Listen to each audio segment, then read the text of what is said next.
You won't see a deadline as wild as this year's for a long time. Historic trade deadline here. 26 players traded in season. That's the most in the past quarter century. With all those blockbuster deals now behind us, how about we take a look at 5 winners and 5 losers of the 2025 NFL trade deadline. Winner, New York Jets. Alright, let's start off with the obvious, shall we? Realizing that this roster was just downright terrible and not good enough to build around, GM Darren Muji decided to trade out 2 of his 3 most valuable cornerstone pieces. And boy did he score a king's ransom in return. Muji's first blockbuster was shipping out all-pro cornerback Sauce Gardner to the Indianapolis Colts. Then he got the Dallas Cowboys to overpay for veteran defensive tackle Quinnen Williams. So over the next 2 drafts, the Jets now have 5 first-round picks and 2 second-round selections. That, folks, is how you load up for the rebuild. Trading Gardner and Williams also puts them in a position to finish out as a nice tank job to secure the #1 pick. Loser, Dallas Cowboys. If the Cowboys were in the playoff mix, we would understand Jerry Jones' win-now approach here. But alas, he made 2 win-now moves in a year where his team won't come close to sniffing the postseason. Seriously, what is the logic here? Why didn't he go all in previous years when the Cowboys were constantly winning double-digit games and in the playoff race? Williams is one of the league's best defensive tackles and all, but it's not a position that moves the needle that much. We're not talking about an Aaron Donald or Chris Jones-like interior lineman here. The second rounder they gave up to the Jets could be a top 40 pick, and would anybody really be surprised if the 2027 first rounder ended up being a top 10 selection as well? Look, we're fine with the trade for Logan Wilson, who only cost Dallas a 2026 7th round pick. Dallas had a 3-5-1 record when they made the trade for Williams. He and Wilson alone will not fix this horrific defense. Only time will tell if Jerry was right, but we're sure most Dallas fans would have felt more at ease if Jones had never made the move for Williams in the first place and had just retained his draft capital. Winner, Sauce Gardner. The main reason the Gardner trade to Indy was so shocking was that the Jets had just given him a 4-year deal worth $120.4 million in the summer. You don't make a player the highest paid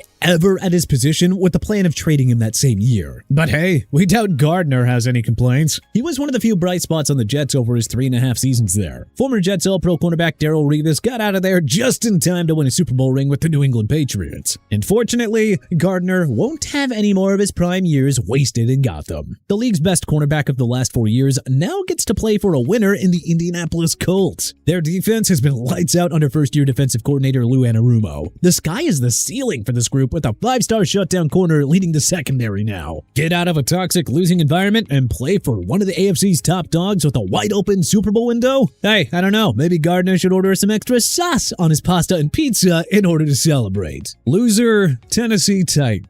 On a day where bottom feeder clubs like the Jets and Saints secured much-needed extra draft picks, the Titans stood by and did absolutely nothing of significance to bolster their draft capital. See that, boy? Why aren't you making any business deals? I'll do it this afternoon.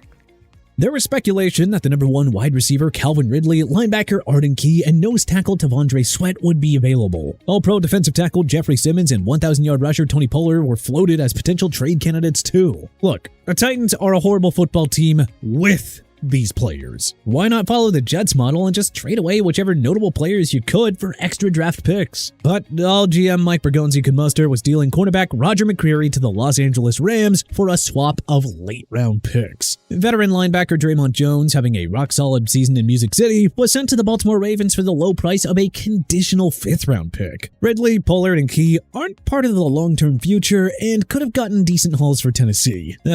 Whatever. Seasons change, but the Titans' awful management sure doesn't. Winner, Jacoby Myers. Myers requested a trade from the Las Vegas Raiders before the start of the season, but GM John Spytek refused to honor his wish. Chalk this one up as a classic case of better late than never. On deadline day, the struggling Raiders gave in and shipped Myers to the Jacksonville Jaguars for 4th and 6th round draft picks. For starters, a guy is always a winner if he's traded from a bottom feeder to a playoff contender. But Myers, who's in his contract year by the way, was having a bit of a down year in Vegas. Not ideal, considering he hit the 1,000-yard mark for the first time in his career last year, but Myers was not going to see a spike in production with Brock Bowers and Ashton Genty leading the offense. Now, he gets the clear-cut opportunity to step up as Trevor Lawrence's #1 receiver. The Jaguars had to put two-way star Travis Hunter on the IR with a knee injury, and Brian Thomas Jr. is having a disastrous season after a lights-out rookie year. Now Myers can walk in and take the #1 receiver job for himself. And if he does that, his 2026 free agency stock will increase yet again. Loser, Breece Hall. After the Jets traded away Sauce Gardner and Quinnen Williams, it felt inevitable that Hall would be the next player shipped out. But in a mild surprise, the Jets decided to retain Hall for the remainder of the season. It was reported by Connor Hughes of SNY that the Kansas City Chiefs offered a 4th-round pick for Hall, but the Jets wanted a 3rd. KC wouldn't budge, so no deal materialized. I was told that it was from the Kansas City Chiefs that were willing to trade for Breece Hall. The Jets were steadfast in wanting a 3rd. They were not able to get one, only had a 4th-round offer. So instead, Hall now has to finish his career year on a lousy Jets team that will not make the playoffs. And though he's in his contract year, do not forget that the Jets have the option to use the franchise tag on him in the offseason. If Hall had gone to a contender like Kansas City, he could have bolstered his production and increased his free agent stock, on top of being able to chase a ring. Would have been a lot easier to pad the stats on a Super Bowl contender with an elite quarterback. But with Justin Fields in the backfield, Hall will have to roll with a massive workload the rest of the way. Winner, Philadelphia Eagles. Say what you want about the A.J. Brown trade rumors, but the Eagles would have never gotten anything close to market value if they moved him. Keeping Brown proves the locker room culture is just fine and that all parties there are dead set on completing the repeat. When you're trying to be a great team, it's hard to trade great players. And A.J. Brown's a great player. Feel very lucky to have him on our team and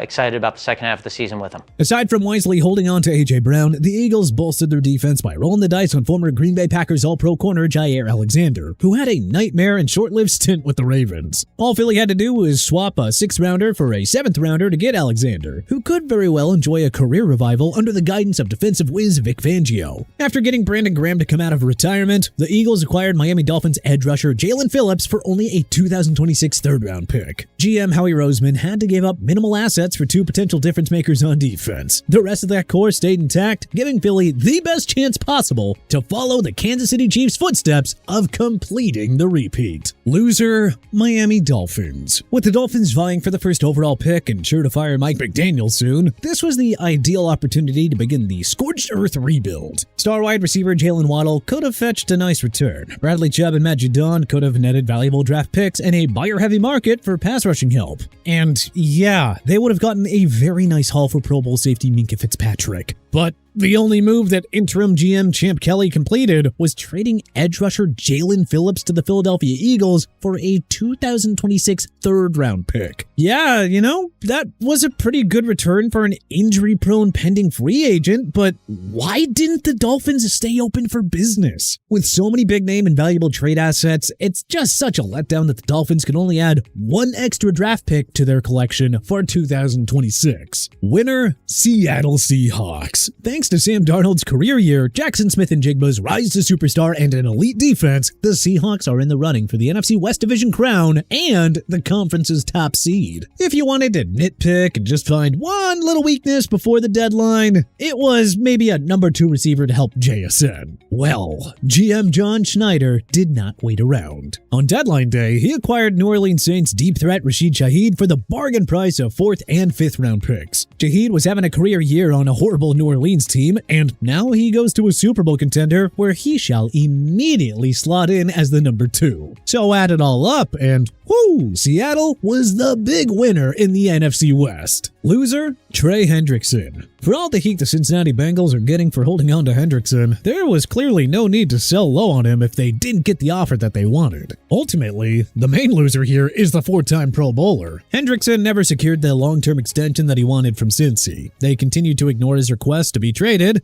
and with Joe Burrow sidelined for most of the year, Hendrickson has another prime season going down the toilet. Another thing that really isn't helping matters, Hendrickson is on pace to finish the season with under 10 sacks, after posting 17.5 in both 2023 and 2024. The Bengals didn't pay Hendrickson during his peak production, and unless he finishes the year on a hot run, it looks like he won't get a top-of-the-market deal in free agency in 2026. No extension, no trade, no chance at the postseason. Hendrickson is a trade deadline loser in every single aspect. But hey, who do you think were the biggest winners and losers of the 2025 NFL trade deadline? Let us know in the comment section below.